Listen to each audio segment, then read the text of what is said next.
जब संसद में बात उठानी होती है तो राघव जो हैं इसमें पीछे रहते हैं। चीफ इलेक्शन कमिश्नर को इम्पीच करने का मोशन हो तो राघव कहते हैं मैं इस पे साइन नहीं कर सकता। केंद्र सरकार का वो नाम भी नहीं लेना चाहते। मोदी का नाम तो बहुत दूर की बात है। तो ऐसे में सवाल उठता है कि इतना डर क्यों है। ऐसे में भारतीय जनता पार्टी राघव चड्ढा को प्रमोट करती है। उनके जो समर्थक हैं वो उनके सोशल मीडिया की पोस्ट को आगे बढ़ाते हैं। क्यों बढ़ाते हैं, ऐसा क्या है?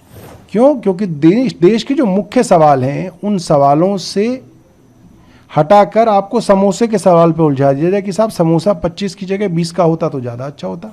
नहीं, मुझे नहीं मालूम कि उनका आगे का क्या प्लान है। हमारे कहने का मतलब ये है कि अगर आप बीजेपी का नाम लेने से भी डर रहे हैं और आप बीजेपी के खिलाफ ही जो पार्टी जीती है उसके विधायकों द्वारा चुन के भेजे गए हैं तो ये तो ठीक नहीं है। देखिए, कुछ महीनों से आप सब देख पा रहे होंगे कि जो मेन अपोजिशन पार्टियों का काम होता है कि सरकार से पार्लियामेंट के अंदर सवाल पूछे जाएं, खास तौर पे जो पब्लिक के सवाल हैं वो आप सरकार से पूछें ताकि सरकार की जवाबदेही जो है जनता के प्रति तय हो। जिस तरीके से पूरे जो इलेक्टोरल सिस्टम है उसको हाईजैक किया जा रहा है, हर राज्य में जहां चुनाव होते हैं वहां पे वोटर लिस्ट में बड़े स्तर पे मैनिपुलेशन हो रहा है, वोट काटे जा रहे हैं, झूठे नकली वोट जोड़े जा रहे हैं, लाखों लोगों को दूसरे राज्य से लाके वोट कराया जा रहा है। ये सबके सामने हो रहा है। इलेक्शन कमीशन पूरी तरीके से केंद्र सरकार के साथ काम कर रहा है। इसके खिलाफ आवाज़ उठाना किसका काम है? सांसदों का काम है। कहाँ उठाएंगे? संसद में उठाएंगे। और जब संसद में बात उठानी होती है तो राघव जो हैं इसमें पीछे रहते हैं। चीफ इलेक्शन कमिश्नर को इम्पीच करने का मोशन हो तो राघव कहते हैं मैं इस पे साइन नहीं कर सकता। केंद्र सरकार का वो नाम भी नहीं लेना चाहते। मोदी का नाम तो बहुत दूर की बात है। तो ऐसे में सवाल उठता है कि इतना डर क्यों है और क्या डर की राजनीति की जा सकती है?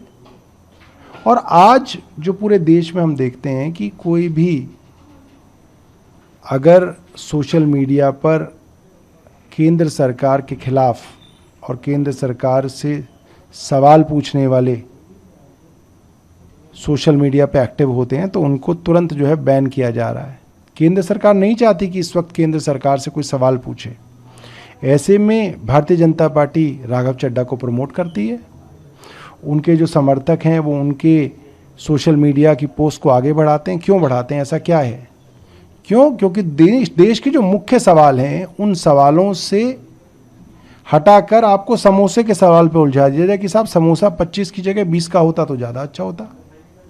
रवि किशन जो इनके गोरखपुर के एमपी हैं वो कहते हैं जी कहीं पे समोसा बड़ा मिल रहा है, कहीं पे छोटा मिल रहा है, ये बराबर मिलना चाहिए, तो इसके ऊपर ही एक कमीशन बना दिया जाए। तो जो संसद है उसके अंदर गंभीर मुद्दों पे चर्चा हो और उनके कुछ हल निकले।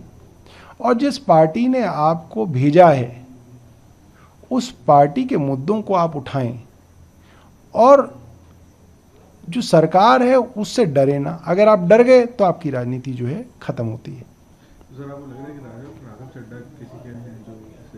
प्रेशर तो क्या है, आपने देखा ही है पिछले 5-7 सालों में जो बड़े बड़े लीडर्स भारतीय जनता पार्टी में गए हैं या वो लीडर्स जो अपनी पार्टी में रहते हुए भारतीय जनता पार्टी के खिलाफ बोलना जिन्होंने बंद कर दिया, जो बिल्कुल चुप हो गए, जो प्रधानमंत्री का नाम लेने से भी घबराते हैं, वो क्यों घबराते हैं? उनकी कोई ना कोई कमी जो है, उनकी कोई ना कोई कमज़ोर नस जो है भारतीय जनता पार्टी की केंद्र सरकार पकड़ लेती है और फिर उनकी आर्म ट्विस्टिंग होती है, उनकी ब्लैकमेलिंग होती है। फिर कई बार लोग जो है हमने देखा कि जिनको सबसे देश का भ्रष्ट लोग बताया जाता था वो लोग फिर भारतीय जनता पार्टी ज्वाइन करते हैं। तो ये तो चल ही रहा है, इसमें कोई नई बात तो नहीं है। क्या आपको लगता है कि राघव चड्ढा बीजेपी में चलेंगे? नहीं, मुझे नहीं मालूम कि उनका आगे का क्या प्लान है। हमारे कहने का मतलब ये है कि अगर आप बीजेपी का नाम लेने से भी डर रहे हैं और आप बीजेपी के खिलाफ ही जो पार्टी जीती है उसके विधायकों द्वारा चुन के भेजे गए हैं तो ये तो ठीक नहीं है।